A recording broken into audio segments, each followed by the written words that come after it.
因某种因素昏迷，造成呼吸、心跳停止而产生猝死现象。为紧急掌握患者生机，将患者从鬼门关抢救回来 ，CPR 急救术就是抢救性命的关键之一。为让社区长辈也能学习到这项技能，未来若是遇到紧急状况时，不会自乱阵脚。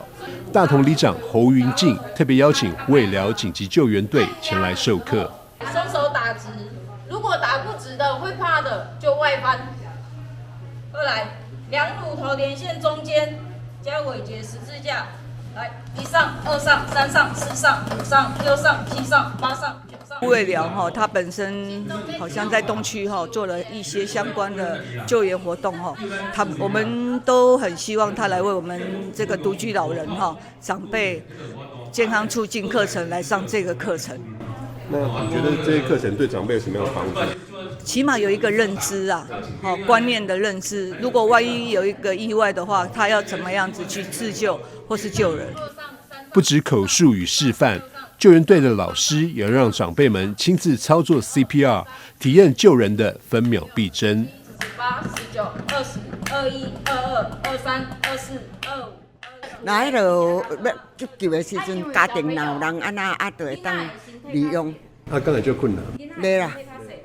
就忝，有这个真大的帮助，因为咱若无着咱厝的人若有这种情况的时候，咱的基本动作会当做到，等那个救护人员来。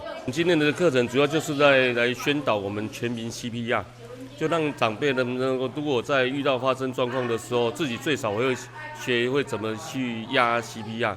我们重点全民 CPR 的重点就是说，我们要如何去正确的使用 CPR 的教学的方法，让他能够在短短的3分钟之内的时候，能够引导到说我们能够在救护车来之前的院前的救护这样子，然后先让他们民众在 CPR 的时候有正确的方式来急救，把这个人带起来，让救护车来接手这样子。今天主要就是说。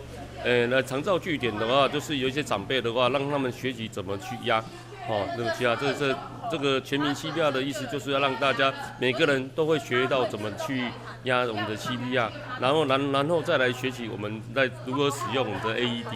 本身是东胜里长，同时也是虎尾寮紧急救援队队长的黄英慈表示，这次是救援队首次来到长照据点，与社区长辈分享急救知识。